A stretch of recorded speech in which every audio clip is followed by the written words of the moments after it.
Olá, pessoal!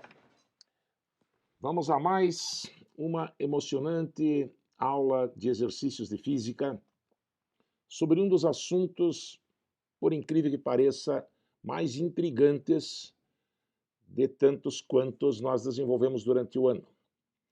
Trata-se da regra da cadeia. Você dirá, mas regra da cadeia é aquele assunto lá ligado com composição de movimentos, com movimento relativo, assunto que nós tivemos no primeiro semestre, até bem no começo do ano, era época ainda de aulas presenciais. Sim, mas já naquela ocasião foi alertado que esta regra é muito útil, é uma ferramenta muito interessante.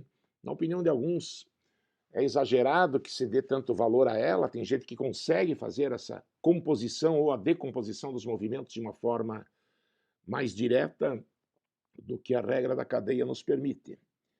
Ela está ligada a situações em que nós queremos trabalhar com referenciais diferentes.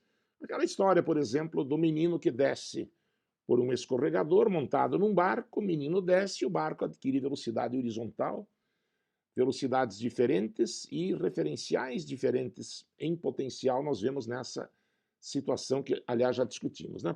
Poderíamos trabalhar com o referencial da Terra ou com o referencial do barco, sendo que a lei da conservação da quantidade de movimento deve ser aplicada tomando-se a Terra como referencial, por ser consequência da segunda lei de Newton, que só vale para referenciais inerciais. Eu tenho dito isso há algum tempo para vocês. A regra da cadeia foi lá no começo do ano. Conservação de quantidade de movimento é coisa bem mais recente. Mas você já percebeu que vários problemas, inclusive esse a que acabei de me referir, envolvem as duas coisas ao mesmo tempo. E nós pretendemos, na próxima aula, se não me engano vai ser a última aula com volume 8, depois a gente confirma isso, acho que é, na próxima aula, na próxima quinta-feira, nós vamos querer um aprofundamento na dinâmica impulsiva. E aí a regra da cadeia surge como uma ferramenta importante. Tempos atrás, eu fiz um preâmbulo parecido com este. E um colega de vocês, eu nunca esqueci, tá? Estudava conosco desde a primeira série do ensino médio, eu dizia para ele, vai em frente, você tem condições de passar no ITA, se você quiser no IME, você tem potencial. E ele foi com fé e, de fato, teve sucesso, deve ter se formado ano passado. Estudou conosco em 2011, 2012, por sinal fez o curso 3 vezes, não passou de primeira. E ele, no momento em que eu fiz esse comentário, me falou uma coisa que me deixou preocupado. Professor, mecânica, eu me sinto seguro, isso já depois de ter feito o curso 2 ou 3 vezes. Eu não tenho maiores problemas com a mecânica, mas quando se fala em regra da cadeia, mesmo aqueles exercícios lá do começo do ano, eu me sinto um pouco inseguro. Aí eu disse, não podemos permitir que isso aconteça. Você é um sério candidato ao ITA, você tem que zerar as questões da apostila e não pode ter dúvida, insegurança. Diga para mim quais foram os problemas que trouxeram dúvida. Tá? E eu procurei atendê-lo e, claro, se a dúvida era dele, poderia ser de outras pessoas também, isso foi trazido para uma aula. E, ao longo dos anos, é claro que eu fui filtrando quais as dúvidas realmente potencialmente perigosas, e essas são trazidas para a aula de hoje. E já no final da aula, nós vamos abordar um pouquinho de dinâmica impulsiva como preparação para a aula seguinte. A aula que vai acontecer agora é a aula do número 23. A aula 24 trará, ao final dela, exercícios gerais, né? O primeiro deles vai ser discutido aqui, tá? Porque ele é sobre a dinâmica impulsiva num aspecto que será trabalhado na próxima semana. Então, com esse último exercício, eu também vou querer fazer uma preparação para a aula seguinte. Por isso, peço que acompanhem não apenas esse exercício, como já procurem adiantar alguma coisa daquela parte que fica para casa, como habitualmente acontece, né, no final da apostila de testes, após a aula 24. Então, basicamente, é esse o assunto da aula de hoje. Aula 23, testes suplementares. Prepare-se, fortes emoções estão por vir. Então, uma das questões, se não me falha a memória, ela está no material de vocês, tá? Deve ter sido copiada de lá. Alguém manifestou dúvida sobre ela e está sendo trazida agora.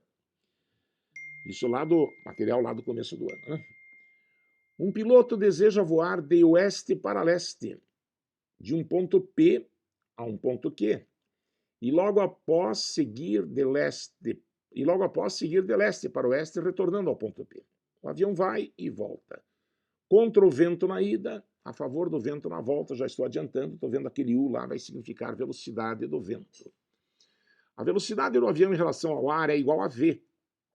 E a velocidade do ar em relação ao solo é igual a U, com U menor do que V. Ainda bem, pois se o avião vai voar contra o vento, né, e o vento fosse mais veloz, quem olha da Terra iria ver o avião voar para trás, né?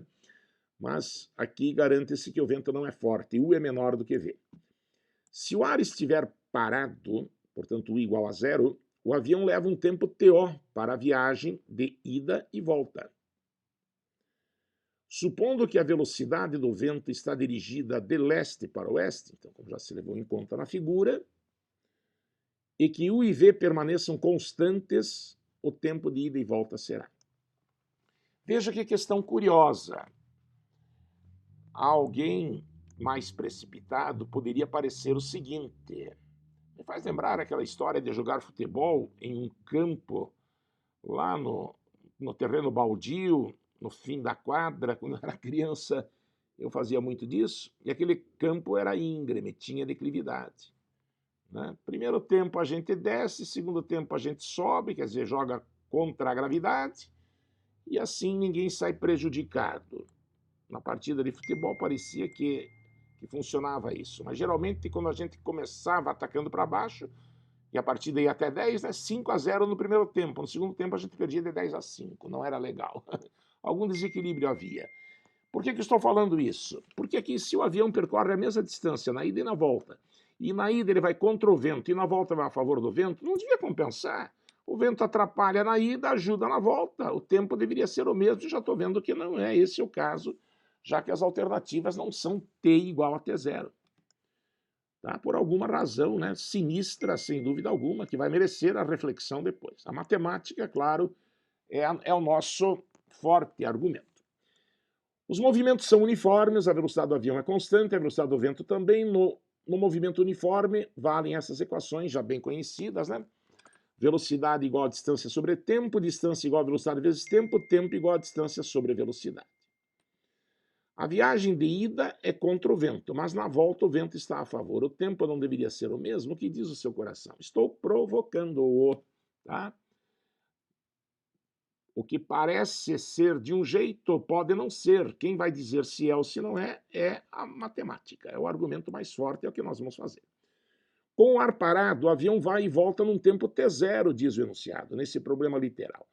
Quando o avião vai e volta, ele percorre a distância 2L. L é como eu chamei a distância de P até aqui. Claro que não é um dado do problema, é apenas um elemento auxiliar. Então, como distância é velocidade vezes tempo, 2L vale V vezes TO. Porque daí não tem U, né? O ar está parado por enquanto. Daqui, se você isolar o L, vai ter L igual a VTO sobre 2, é uma maneira de expressar, em função de elementos envolvidos no problema, um estranho no ninho, um elemento sinistro que foi aqui incluído. Com o vento, o tempo de ida e volta, o tempo total será, já sendo objetivo, né, fazendo T1 mais T2. Lembre-se de que tempo é distância sobre velocidade. Na ida, a distância é L, e a velocidade, não vamos exagerar nos detalhes, né, é V menos U. Velocidade absoluta, velocidade para quem olha da Terra, porque este V é velocidade relativa ao ar, mas o ar sopra para trás com velocidade U, então, pela regra da cadeia, você poderia provar, por isso esse problema cabe naquela aula, tá? Peço que verifique, V menos U é a velocidade relativa à Terra do avião quando ele está indo. E na volta, o tempo daí T2, novamente distância sobre velocidade, seria L sobre V mais U. Agora o vento está a favor, né? U é sempre para a esquerda, e na volta, claro que o V também é para a esquerda, e por isso a gente soma as duas. E assim, operando, nós vamos ter que o tempo total é mínimo múltiplo comum dos denominadores é o produto V menos U vezes V mais U, que resulta V quadrado menos U quadrado. Multiplicando U mais V por L, fica LV mais LU. Daí, mais Multiplicando L por U menos V, né? Nessa hora de tirar o mínimo, fica LV menos LU. Tranquilo? Então LV, LU com LU cancela, vamos ter 2LV sobre V quadrado menos U quadrado. 2LV daqui, né? L vale VTO sobre 2, então 2L vale VTO, 2L vale VTO, isso vem de lá, multiplicado pelo V que já estava fica, dividido por V quadrado menos U quadrado. Operando, então, o tempo total será V vezes V, vai dar V quadrado vezes TO, por favor, observe bem a matemática básica, sobre V2 menos U2, essa poderia ser a resposta. Mas para que a gente possa também analisar melhor o que aconteceu, afinal de contas, se o vento compensou, atrapalhando na ida e ajudando na volta, o autor da questão, talvez querendo que o aluno perceba isso melhor, ele passa esse V quadrado como denominador de denominador. Daí fica V quadrado dividido por V quadrado dá 1 menos U quadrado sobre V quadrado, ele pode colocar daquela maneira. Então o tempo total é TO sobre 1 menos U sobre V ao quadrado. É uma fórmula que até se parece com aquela da relatividade do tempo, da teoria da relatividade, que aliás, se não me engano, é o assunto da nossa aula da próxima segunda-feira, o comecinho da física moderna. Mas não tem nada a ver com certeza. A resposta é a da letra E, portanto, lá nós temos essa expressão, e como você vê, o T não é igual a TO. O T é maior do que TO. Porque esse denominador é menor do que 1, né? 1 menos U sobre V. Só seria igual a TO se U fosse 0, como, aliás, combina, né? Aliás, esse seria um macete para você eliminar alternativas. Poderia eliminar todas, né? Porque para U igual a 0, cara, o tempo é TO. Mas aqui vai dar 2TO, aqui também vai dar 2TO, aqui vai dar TO sobre 2. Aqui vai dar TO sobre 2. A única que resulta T igual a TO para igual a 0 é da letra E, quer dizer, até apelando, nós poderíamos descobrir que a resposta é essa. E como esse denominador é menor do que 1, esse tempo é maior do que TO. O que você conclui disso? Indo contra o vento na ida e a favor do vento na volta, a gente leva mais tempo do que se não houvesse vento. Faz lembrar aqueles meus tempos de criança, né? Quando no primeiro tempo eu tinha azar, a gente tirava isso no par ímpar, né? Primeiro tempo, meu time ataca para baixo e faz 5-0, porque para baixo a gravidade ajuda, né? No segundo tempo, a gravidade ajudaria o adversário acabava fazendo 10-5, isso era muito comum e a gente ficava intrigado. Então é melhor deixar para atacar para baixo no segundo tempo. Mas aí a gente já está cansado e tal. Não, é melhor. Tá? Eu não estou querendo fazer analogia entre as duas coisas, mas a conclusão acaba sendo a mesma. Né? Tendo de ir contra o vento na ida e a favor do vento na volta, parece que o vento atrapalha mais na ida do que ajuda na volta. Se você olhar bem, algum argumento matemático vai te permitir explicar isso. Tá? Sugiro que você reflita a respeito. A resposta é exatamente essa. Né? Quer dizer, não é verdade que aquele tempo que o vento come na ida, ele devolve na volta. Me faz lembrar um outro problema muito curioso. Pena que pêndulo simples não é assunto meu, é assunto do Marcel. Uma vez eu vi um problema assim. Você sabe que um relógio de pêndulo colocado dentro da cabine de um elevador que está acelerando para cima, a gravidade aparente é maior do que a gravidade real, né? E como o período é 2π raiz de L sobre G, já estudaram pêndulo, o período fica menor. O relógio adianta quando o elevador acelera para cima. E quando ele acelera para baixo, a gravidade aparente é menor, né? Podemos até chegar em imponderabilidade se o elevador descer com aceleração igual à da gravidade. Mas se ele subir e descer o dia inteiro com a mesma aceleração, ora acelerando, ora freando, mas sempre com a mesma aceleração, um relógio de pêndulo que às 6 da manhã esteja correto, no final do dia, 6 da tarde, deve estar correto também? Não. Ele está atrasado. Você já teve a curiosidade de fazer esse problema?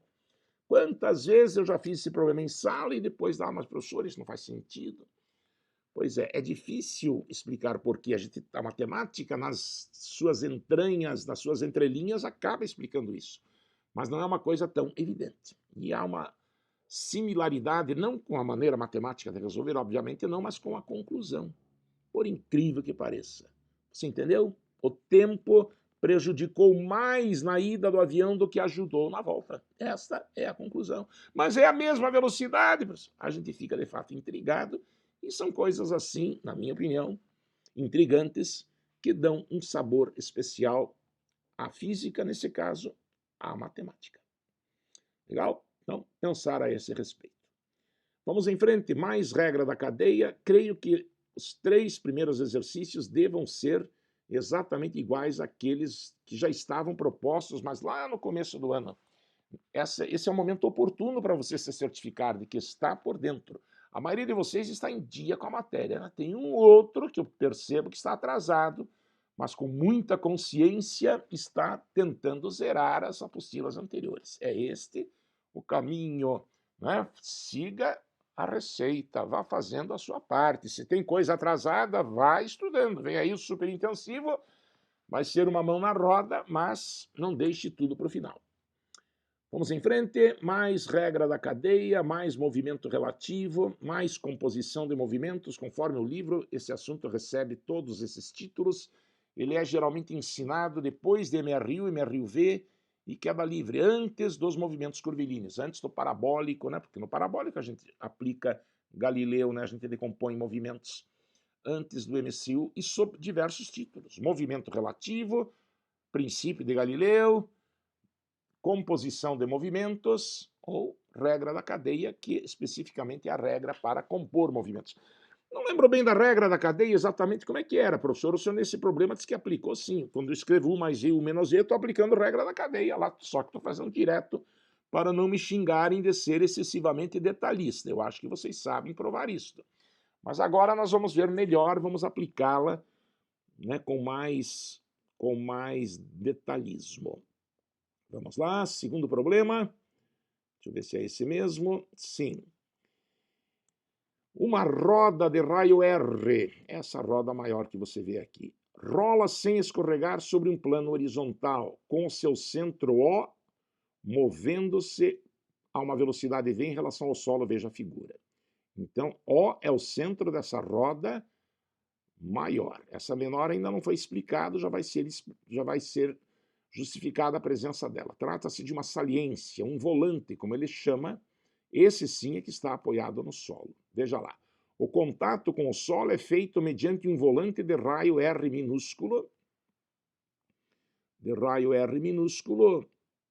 menor do que R. Então, Rzinho é o raio do volante e Rzão é o raio da roda. Por isso, já estou colocando aqui Rzão, veja lá.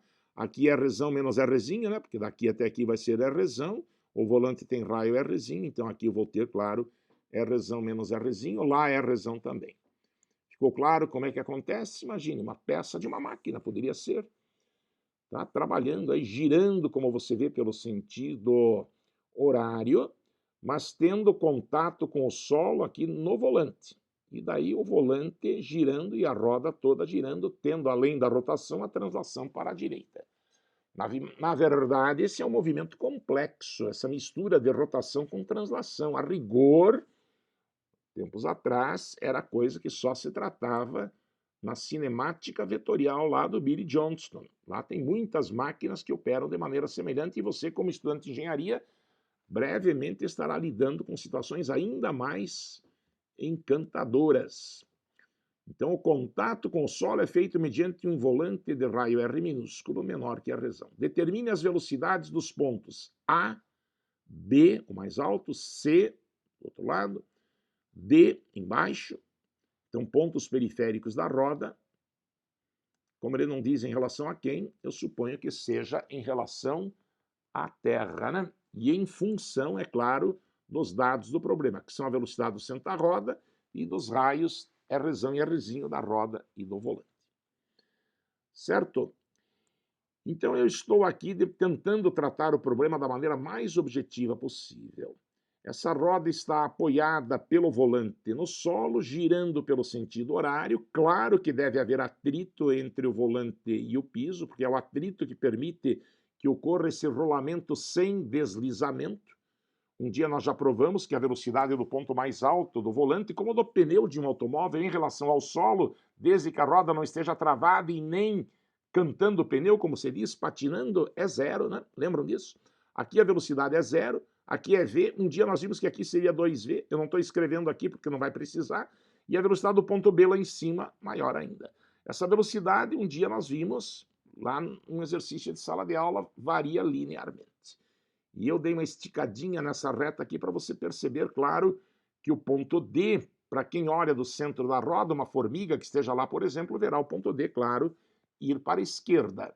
E para quem olha da Terra, também nós vamos ter uma velocidade para a esquerda, já que a velocidade do ponto do volante em contato com o solo é zero. Né? E daí para frente, cada vez maior, à medida que eu me afasto do solo, e daí para baixo, né? Aqui existe o para baixo, como se pudéssemos estar abaixo do chão, a velocidade ficaria, se quiséssemos atribuir algum sinal, ficaria negativa. Então, para calcular as velocidades dos pontos B e D é relativamente tranquilo, desde que você perceba que a distribuição de velocidade ao longo do diâmetro vertical BD é de fato esta, e este conhecimento eu espero que você tenha adquirido naquela aula, se for o caso, é o momento sim de abrir aquela apostila, ver o exercício, foi da segunda ou terceira aula, deve ter sido segunda, tivemos 2 aulas sobre a regra da cadeia, o primeiro exercício, né? Que tem o título de rolamento. Então, como é que a gente resolve isso? A se considerar que o perfil de velocidades é este, pode-se recorrer à semelhança de triângulos. Eu vou primeiramente considerar que esse triângulo, aqui não tem letras nos vértices, mas eu estou mostrando com a setinha azul. Esse triângulo em que um lado é V e o outro é Rzinho, é semelhante a esse triângulo maior, não é? Em que um lado é VB e o outro lado é Rzão mais Rzinho. Levando-nos a escrever V está para R, dividimos a base pela altura do triângulo pequeno, assim como VB está para Rzão mais Rzinho. E daí, isolando VB, passando Rzão mais Rzinho, multiplicando, a velocidade do ponto B vale V que multiplica Rzão mais Rzinho sobre Rzinho. Tranquilo? Veja que ela é maior do que 2V, né? Porque Rzão é maior do que Rzinho. 2V seria aqui, né? E daqui para cima, ainda maior do que isso. Tá? É um problema literal e que, para quem lembra, que a velocidade do ponto mais alto do pneu do automóvel é o dobro da velocidade do centro da roda, a gente deveria ver que aqui realmente nós temos um VB maior do que 2V e, de fato, é assim. E para calcular VD, daí a semelhança deste triângulo acima, é o mesmo triângulo que consideramos há pouco, né, em que um lado é V e outro lado é Rzinho, ele vai ser semelhante a esse outro que está aqui debaixo. Obviamente os ângulos são iguais, né? Esse de baixo, um dos lados é VD e o outro lado é Rzão menos Rzinho. Levando-nos a escrever V está para R, dividindo a base pela altura desse triângulo, assim como VD, que é a base do outro triângulo, está para Rzão menos Rzinho. Isolando o VD, você vai ter V que multiplica Rzão menos Rzinho sobre Rzinho. Beleza? Esse problema me parece, eu posso estar enganado, já faz algum tempo, e a gente muda um pouquinho de um ano para outro o conteúdo dos nossos materiais, mas eu creio que esse ainda esteja lá. Tá? Você provavelmente já o fez, é um momento oportuno para que a gente possa revê-lo. Ok? Então, calculamos VD. Agora falta calcular a velocidade do ponto A e do ponto C.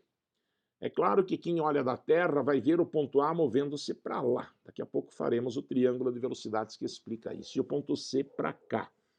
Mas fora isto, a simetria da figura já me permite dizer que as velocidades dos pontos A e C, para quem olha da Terra, em módulos serão iguais. Eu calcularei apenas a velocidade de A, a velocidade de C, terá apenas uma direção e um sentido diferente. Será, evidentemente, para cá, enquanto que a de A é para lá. Aqui é que entrará a regra da cadeia. Nós calcularemos a velocidade de A em relação à Terra, fazendo VAO mais VOT. Lembra da regra da cadeia? Demonstra-se. É uma relação vetorial entre velocidades relativas a referenciais diferentes, né? Letras do meio iguais, O e O no caso, e a primeira e a última letra batendo com aquelas que estão do outro lado. Portanto, fica claro que para calcular VAT eu tenho de calcular VAO. O que é VAO? É a velocidade do ponto A em relação ao centro.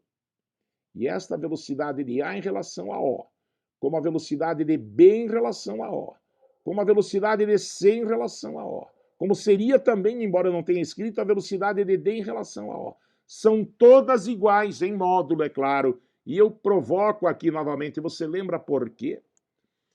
Naquela aula, eu creio que tenha sido presencial, eu geralmente, uma das últimas presenciais que nós tivemos, eu costumo ditar a frase. Quando uma roda gira, em relação ao centro, todos os pontos periféricos têm a mesma velocidade. Lembra por quê? O que aconteceria se o ponto B tivesse uma velocidade relativa a O maior do que A? Se uma formiga em A visse o ponto B ser mais veloz do que A, não é evidente para você que a roda trincaria?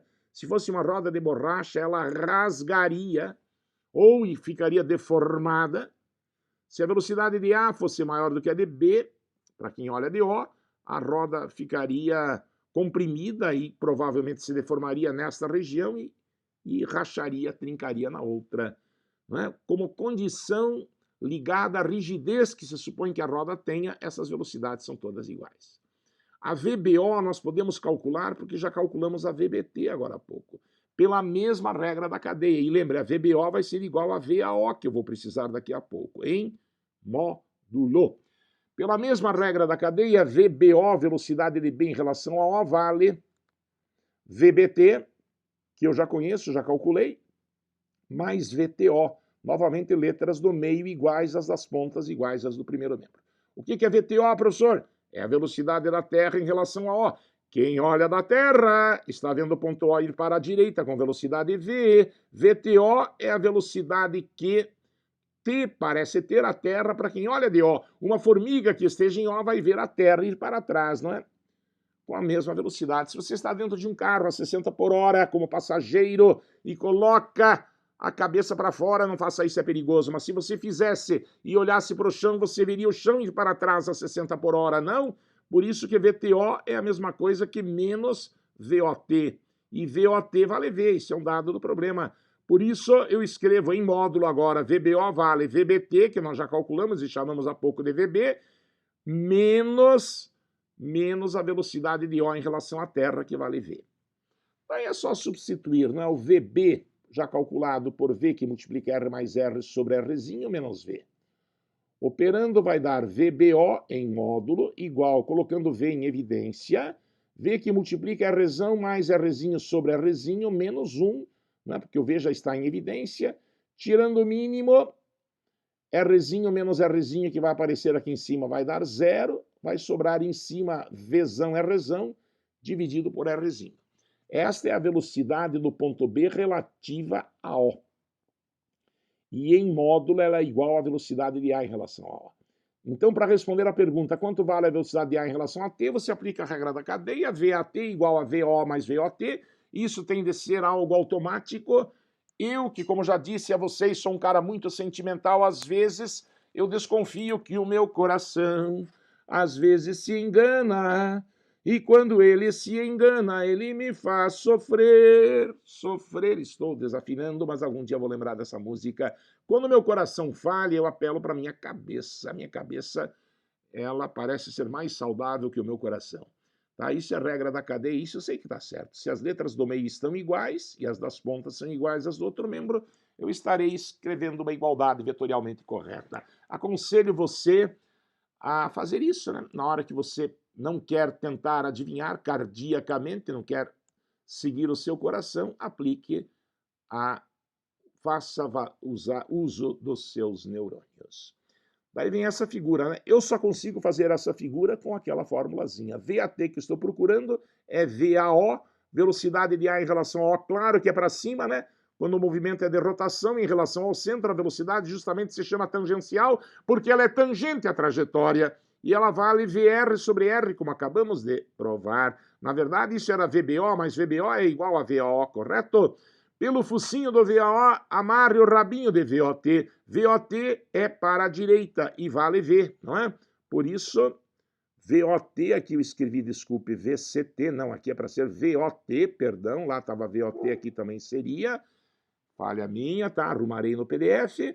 Somando então VAO com VOT. Ligando o rabinho do primeiro vetor com o focinho do último, fechando a figura, você tem a velocidade resultante VAT. Hipotenusa de um triângulo retângulo, cujos catetos valem VR sobre R e V. Aplicando Pitágoras, tirando o mínimo, colocando V2 em evidência, tirando a raiz. Isso vocês sabem fazer muito bem. Vocês aí têm a velocidade, o módulo da velocidade de A para quem olha da Terra. E a direção e o sentido estão mostrados no desenho. Eu preciso que você se certifique que esse problema está claro.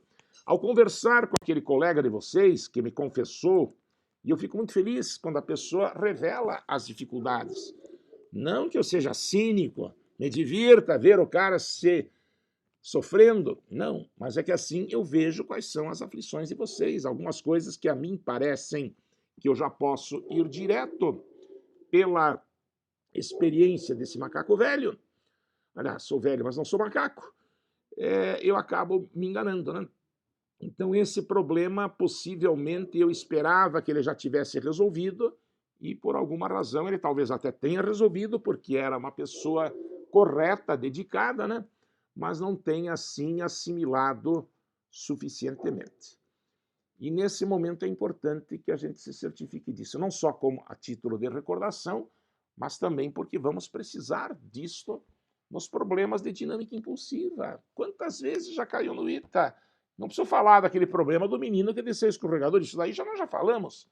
Problema que vai rolar de alguma forma. Aliás, eu sei que está lá entre os testes propostos, mas possivelmente em aula também ocorra alguma coisa parecida. Problema do tipo, uma tábua, uma prancha de isopor flutua na água tranquila de uma piscina e um sapo salta de uma extremidade, a tábua naturalmente entra em movimento, esquecendo o atrito da prancha com a água, o sapo realiza movimento parabólico e acaba caindo na outra extremidade. Aí você tem de aplicar a regra da cadeia, né? Porque existem velocidades aí relativas à prancha e relativas à terra que, dependendo da maneira como você use o que antes igual o que após, né, precisa tomar cuidado, que o referencial tem que ser a terra.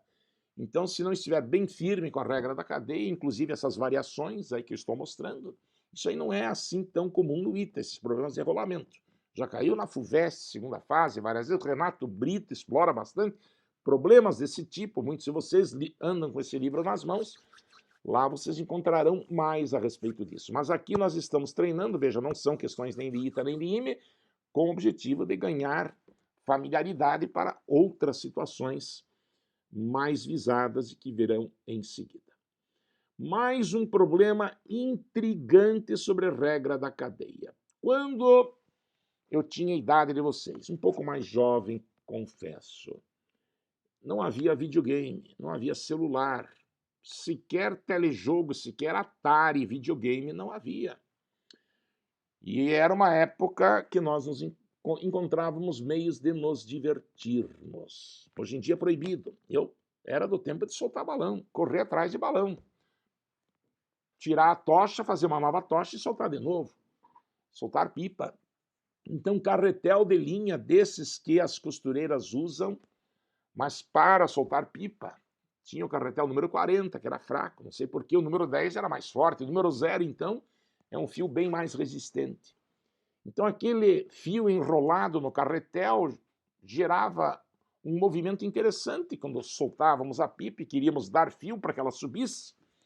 Isso era maravilhoso, porque a gente não ficava olhando só para a pipa, olhava para o céu, olhava para as nuvens, olhava para as aves, sentia o vento soprar no rosto no final de tarde, até começar a garoar e recolher logo a pipa, porque senão a umidade iria acabar destruindo aquele papel de seda. Que saudade! Eu era feliz.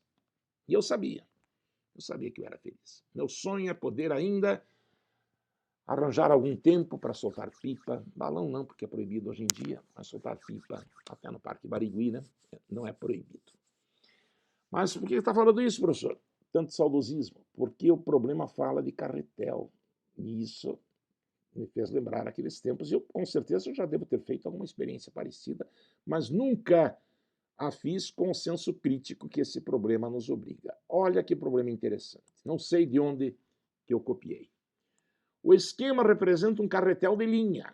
Você está entendendo? É um cilindro de madeira nas extremidades grande, o centro dele, a parte central entre essas duas placas circulares, que aqui não dá para ver que são duas, porque a vista é de lado, há um cilindro de madeira menor e sobre esse cilindro menor a linha é enrolada. Tá imaginando como é que é? Aqui o carretel já teria sido consumido, um bom pedaço de linha, porque geralmente quando a gente compra, né, ele preenche completamente o espaço vazio. Aqui uma certa quantidade de linha já teria sido puxada e por isso há um espaço vazio entre essa linha pontilhada e a mais externa. Espero que a sua abstração permita ver o que eu estou querendo dizer. É um carretel de linha sendo puxado sem escorregamento sobre o solo, plano e horizontal. Então veja bem, uma parte da linha já foi puxada, aqui no ponto A deve estar a mão de alguém que está puxando então o carretel para lá, a linha para lá. Tá, é isso que está acontecendo, é o que eu estou lendo. Tá, e daí? Com velocidade v. Esse v, portanto, é um dado do problema, vai aparecer na resposta. Determine nesse instante a intensidade da velocidade no ponto C. O C é o centro do carretel, pertencente ao eixo longitudinal do carretel, em relação ao solo e também em relação ao ponto A. A grande dificuldade desse problema, eu deduzo, você que vai confirmar ou não quero induzi-lo a pensar coisas irreais, é entender realmente o enunciado. A dificuldade é entender o que está acontecendo. Eu tive essa dificuldade, talvez justamente por ter alguma experiência com carretel. Imaginei o carretel parado, a linha já um tanto quanto puxada, e daí acreditei que quando eu desse um puxão para lá, o ponto C deveria girar pelo sentido anti-horário em torno desse ponto. Tá? No entanto, veja o desenho que eu coloco na resolução, não pense nisso, você está pensando de forma errada.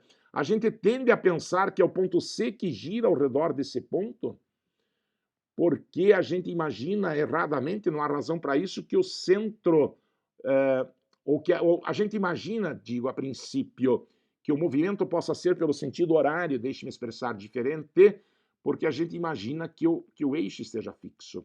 Como eu muitas vezes fazia, com os dedos eu prendia o eixo do carretel e ia puxando a linha lá por baixo. Mas aqui quem está fixo, quem vale zero é a velocidade do ponto da roda em relação ao solo, né? Aqui a velocidade é zero. Se este ponto do diâmetro vertical, então, estará indo para lá com velocidade v, com certeza o ponto C estará indo para a direita com uma velocidade maior. E o movimento é pelo sentido horário, e não pelo anti-horário, como por imaginar uma outra situação, frequentemente as pessoas pensam. Tá? Então, o que está acontecendo é isso. Essa roda, de alguma forma, já estava girando, e você pode estar puxando ou não, qual é o mecanismo, aí não importa, de tal maneira que a velocidade desse ponto da linha, que tem contato com o carretel, vale v. E assim eu quero saber a velocidade de C, eu tenho a velocidade de A em relação à Terra, esta é que vale v, esta é que é dada, e quero a velocidade de C em relação à Terra, e depois quero também a velocidade de C em relação a A. Eu já vou adiantando que se o movimento é de fato no sentido horário, com toda certeza o centro do carretel está indo para frente mais rapidamente do que o ponto A. VCT é maior do que V. É o que eu estou prevendo. Tá? A pergunta é exatamente essa. Primeiro nós vamos calcular o VCT, estou vendo aqui que é maior do que V pelo resultado, e depois nós vamos ver quanto maior que vamos calcular a velocidade de C em relação a A, e isto vai ser feito com certeza pela regra da cadeia. Então, mais uma vez, eu me reporto àquele problema que foi resolvido na sala. Era uma das rodas de um automóvel que girava sem que o pneu patinasse, sem que a roda estivesse travada, que com a roda travada, claro, todos os pontos terão a mesma velocidade para quem olha da Terra.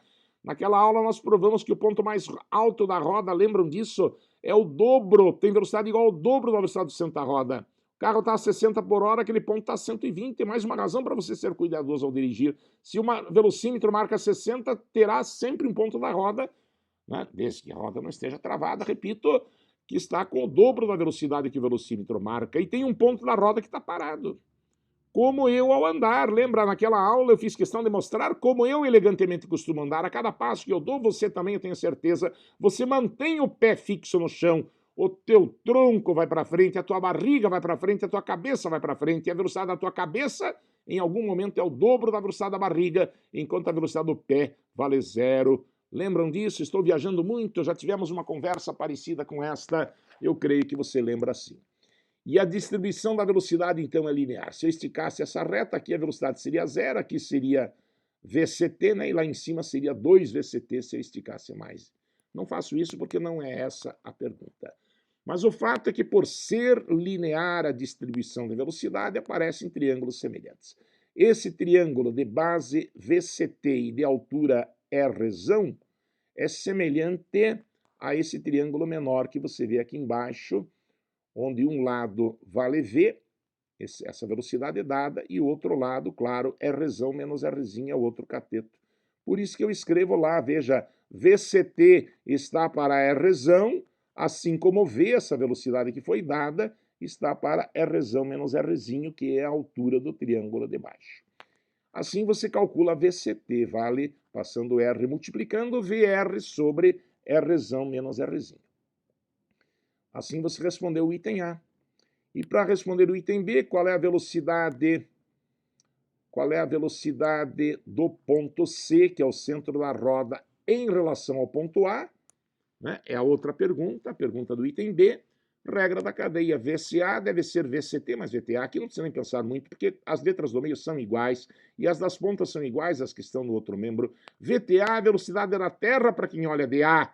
Quem está em A, uma formiga que esteja em A olhando para a Terra, vai ver a Terra ir para trás. Por isso é menos VAT o conceito de vetor oposto. VCT, como você já calculou, aponta para a direita e vale VR sobre R menos R. Pela extremidade de VCT, amarre menos VAT. VAT é para a direita, vale V, menos VAT é para a esquerda, mas o módulo é V. Ligando o rabinho do primeiro com o focinho do último, fechando o triângulo, entre aspas, aqui não é exatamente um triângulo, você tem aquilo que você está procurando, que é o VCA. Esse desenho está intimamente ligado com essa igualdade. Alguns gênios não percebem isso. Alguns de vocês genialmente fazem essa figura sem fazer a igualdade vetorial. Eu não me sinto confortável com isso. Eu sou fortemente dependente da igualdade vetorial para poder fazer a figura. VCA, portanto, será o comprimento dessa flechinha maior, VR sobre R menos R, menos o comprimento da outra menor, menos V. Tá? Tirando o mínimo, denominador comum, aliás, primeiro colocando V em evidência, na V que multiplica R sobre R menos 1, o mínimo vai ser R menos R, e daí R menos R acaba dando 0, por isso fica só Rzinho lá em cima, observe, sobre R menos Rzinho. Enfim, é puro algebrismo daqui para cá. Peço que verifique essa matemática no final. Você entendeu? O ponto A está indo para frente, mas o centro também está indo para frente e mais veloz, e o carretel girando pelo sentido horário. A gente geralmente pensa que o giro é pelo outro sentido. A gente pensa que o eixo está fixo, e daí puxa a linha e o cilindro gira pelo sentido horário. Não é isso. Isso seria outro problema. Talvez essa seja a dificuldade. Então, assim, a gente está lembrando da regra da cadeia, abordando situações sinistras, por que não dizer assim, né? E como preparação para a dinâmica impulsiva, que queremos ainda nos aprofundar, ela já foi estudada nas aulas de segunda-feira, mas aqueles problemas extras, aqueles que não caíram ainda, choque oblíquo com atrito, nós não vimos isso ainda, é assunto para a próxima quinta-feira, não perca em hipótese alguma, que eu saiba, aliás, nunca caiu no ITA, mas algum dia vai cair porque está lá nos peruanos, está lá nos russos, tá? Como preparação para isto, alguma coisa de dinâmica impulsiva para finalizar esta aula. Exercício número 4. É uma questão mais ou menos tranquila, colocada aqui mais para treinar a situação do coeficiente de restituição, que é um conceito que nós vimos na última aula e talvez não tenha ainda sido suficientemente explorado. Uma massa M1 igual a 2 kg, que se move horizontalmente com velocidade V igual a 20 metros por segundo, choca-se com uma massa de 4 kg, 2 vezes maior então, que está em repouso, presa à extremidade inferior de uma corda de comprimento L igual a 10 metros, conforme mostra a figura. Sabendo-se que o coeficiente de restituição, lembra o que é isso? Nós já vamos lembrar, vale 0,5, e considerando a gravidade igual a 10 metros no quadrado, determinar até que altura se eleva a massa M2. É um probleminha simples de choque, Q antes igual Q após, é o que a gente sempre faz, conservação de quantidade de movimento. Quantidade de movimento antes é a massa M1 que vale 2 kg, vezes a velocidade dela que é 20, mais 0, porque a outra massa está em repouso. Após o choque, a bola 1 tem massa 2 e adquire velocidade V1, não sei quanto vale, deixa indicado, e a outra bola tem massa 4, adquire velocidade V2. O produto MV é a quantidade de movimento. Dividindo por 2 e invertendo os membros, ficamos com V1 mais 2V2 igual a 20. Uma equação, duas incógnitas. Lembra a definição de coeficiente de restituição? Módulo da velocidade relativa após dividido por módulo de velocidade relativa antes. Após o choque, claro que a bola 2 vai ter velocidade maior que a bola 1 e a velocidade relativa em módulo vale V2 menos V1. Isso a gente também provaria pela regra da cadeia, né? E antes do choque, a velocidade relativa é V menos 0, porque a bola 2 estava parada. V2 menos V1 não conheço nenhum dos dois, V que aparece embaixo vale 20. Essa razão é o coeficiente de restituição, 50%.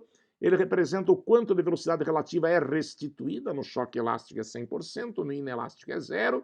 E aqui é um choque parcialmente elástico. 20 vezes 0,5 dá 10, por isso V2 menos V1 igual a 10. Resolvendo o sistema formado pelas equações 1 e 2, somando membro a membro, assim o V1 desaparece, o V1 não vai me interessar. Eu fico com 3V2 igual a 20 mais 10, que é 30, então V2 igual a 10 metros por segundo. E para saber até que altura ela vai, daí o choque já acabou, após o choque a gente faz Conservation of the Mechanical Energy. A energia cinética da bola 2 embaixo, M2V2 ao quadrado sobre 2, se transforma em energia potencial gravitacional, MGH, lá em cima. M2 morre, V2 vale 10 ao quadrado 100 dividido por 2, 50. G vale 10. Passo 10 dividindo, vai dar 5 metros. Essa bola chegará numa altura de 5 metros. Então, por que o problema deu o L que vale 10 metros? Talvez só para garantir que essa bola não vai chegar a bater no teto. Mas esse valor, para efeito de cálculo, não é necessário. Tá? Para quem já viu o problema do pêndulo balístico, esse foi tranquilo, só que nós não fizemos exercício sobre choque frontal envolvendo uma colisão parcialmente elástica. Eu não lembro de ter feito isso na sala. E na aula seguinte, e o ITA pede muito, o IME também, coeficiente de restituição no choque oblíquo. Então é bom que a gente tenha essa lembrança. E já com essa intenção, preparação para a aula da próxima semana. Na próxima semana você terá a nossa aula habitual de 5 exercícios que discutimos em sala. Nesse caso, hoje foram 4, excepcionalmente, não há necessidade de um 5º exercício. Na verdade, o 5º exercício será o que eu vou comentar agora, mas na próxima semana você vai ter novamente 5 exercícios, provavelmente, e daí uma coleção de uma certa quantidade de testes, que são aqueles problemas, né, especiais que já foram colocados em simulados sobre dinâmica impulsiva e que têm alguma ligação com aquelas questões que vão ser trabalhadas na aula. Eu gostaria que você fizesse esses testes. Não precisa antecipar, pode ser depois da aula da semana que vem. Ou, se tiver condições, um pouquinho antes, também não seria mal. Tá? Mas o primeiro exercício, se eu pelo menos encaminhá-lo agora e você terminar em casa, ajudará muito a compreender a outra aula. É um exercício, já adianto, sobre choque oblíquo de um objeto contra uma parede. Poderia ser uma bola de bilhar contra a tabela da mesa. Aqui não vai haver atrito, na próxima aula vai haver atrito, mas o choque não vai ser perfeitamente elástico, como no próprio caso das bolas de bilhar, embora aquele choque se aproxime muito do elástico, ele não é exatamente elástico, porque o choque perfeitamente elástico é uma situação ideal. Então, prepare-se para isto. Veja do que trata o exercício 5, por sinal, questão do IME, ano de 1981, você com certeza não tinha nascido ainda. Uma bola de bilhar atinge a tabela S. Essa é a tabela da mesa de bilhar. No ponto B, com velocidade V, a velocidade não mostrada lá naquele desenho, mas que eu coloquei aqui no meu manuscrito, vale V. É um dado do problema. E coeficiente de restituição, novamente 0,5. Considerando a bola como partícula, determine o ângulo alfa e a velocidade com que a bola seguirá após o segundo contato com a tabela. Fosse um raio de luz, né, que bate em 2 espelhos, seria tranquilo, traçaria as normais, achar esse ângulo alfa seria realmente tranquilo. Mas não é esse o caso. O choque não é elástico. Então, nós vamos precisar manobrar para poder calcular essas duas coisas. Então, a dica é a seguinte: decomposição. Aliás, eu já falei, né? Choque oblíquo a gente resolve decompondo. Essa velocidade inicial V, que forma o ângulo de 15 graus com a tabela, também 15 graus é o ângulo que eu mostro aqui nesse desenho, em que a velocidade V está sendo decomposta em suas componentes paralela e perpendicular à tabela. Você terá V cosseno de 15 para a componente na direção da primeira tabela e V seno de 15 na direção normal, na direção perpendicular. Esses dois ângulos seriam congruentes por serem alternos internos. Após o choque, o ângulo formado com a outra tabela vale beta. Não podemos, a princípio, saber quanto vale. Lembra que o choque aqui não é elástico. E a bola sai com uma velocidade que não é dada nem pedida, valendo V1. O ângulo beta se reproduz aqui, onde eu também estou decompondo essa velocidade V1 em V1 cosseno beta e V1 seno beta, respectivamente, na direção perpendicular à segunda tabela e paralela a ela. Aí a bola bate na segunda tabela, volta a subir, sai com velocidade V2, que aliás é a pergunta do problema, né? A velocidade com que a bola seguirá, e o ângulo alfa, que também está sendo pedido. Essa velocidade se decompõe novamente na direção da segunda tabela e na direção que lhe é perpendicular, e suas componentes valem V2 cosseno alfa e V2 seno alfa. Vou te contar agora o segredo. Veja quantas variáveis tem aqui num problema que, até certo ponto, é literal. Tem um dado numérico, né? Mas, no mais, é literal. Para você não se perder com tantas letras, pense basicamente nessas duas coisas. Se não houver atrito, e nesse caso não há, simplesmente porque o teste não fala, suponha a tabela é lisa. Na próxima aula veremos como proceder se a tabela fosse áspera. Esse é um conhecimento que, a princípio, o estudante não tem. Por isso, a aula seguinte vai ser importante. Vocês não devem ter tido esse tipo de informação ainda. Eu suponho que não. Então, supondo a tabela lisa, a componente na direção da tabela não tem por que mudar. Esse V cosseno 15 deve ser igual a V1 cosseno beta, porque não existe força nessa direção. A força está na direção normal, que é a direção do choque. Aí é que entra o coeficiente de restituição. Lembra a definição dele? Velocidade relativa após sobre antes. Na direção do choque, na direção normal, a velocidade relativa é V1 seno beta menos zero, porque a tabela está parada, dividido por V seno 15, a velocidade relativa antes. Esse quociente deve ser 0,5, ele é que é o coeficiente de restituição. Tranquilo? É assim que se aplica. O coeficiente de restituição deve ser aplicado na direção do choque. Muita gente acha que deveria ser aquele V1 sobre V. Já vi gente pensando isso. A velocidade após o choque é V1, tabela parada, antes do choque é V. Não porque o choque não se dá nessa direção. A força relacionada com o choque está na direção perpendicular à tabela. Então, somente as componentes de velocidade na direção do choque é que entram nesta hora. Isto o próprio ITA tem pedido em questões recentes. No segundo impacto, e pelas mesmas razões, você terá na direção da tabela V1 seno beta e V2 cosseno alfa igual, e o coeficiente de restituição, que continua valendo 0,5, deve ser V2 seno alfa, velocidade relativa após o choque, dividido por V1 cosseno beta menos zero, né, que é a velocidade relativa antes. Isso é 0,5. Tá? Aqui está o início do problema. Daí para frente, eu acabei de terminar o problema aqui. Não é imediato. Provavelmente eu teria dificuldade em colocar toda a resolução numa página só. O algebrismo ou a trigonometria que aparece aí é relativamente pesada. Não é de se matar com uma unha. Mas eu tenho certeza que você não terá dificuldade. Nessa parte final de cálculo, em geral, o pessoal se sai bem. Então, convido você, por favor, a terminar esse problema. Veja se encontra os valores apontados lá no gabarito. Isso, de preferência, esse primeiro exercício, terminá-lo, de preferência, antes da aula da próxima quinta-feira. Vai ajudar, onde também haverá muitos desdobramentos semelhantes. E, claro, eu não vou cansá-los fazendo detalhadamente aqui, por isso será interessante que você já tenha alguma familiaridade com isso. Ok? Era esse o recado por hoje. Tá? Essa aula, então, serviu para parar arestas que podem ter ficado lá no passado, espero. Dê uma olhadinha se não ficou mais alguma coisa para trás. Muitos de vocês têm me perguntado, essa dificuldade parece ser comum, né? Ano após ano. Mas quem não o fez, que o faça, porque vai precisar de regra da cadeia, de coeficiente de restituição, de choque oblíquo, tudo isso vai precisar na próxima quinta-feira. Muito obrigado pela sua atenção, um forte abraço, espero revê-lo em breve.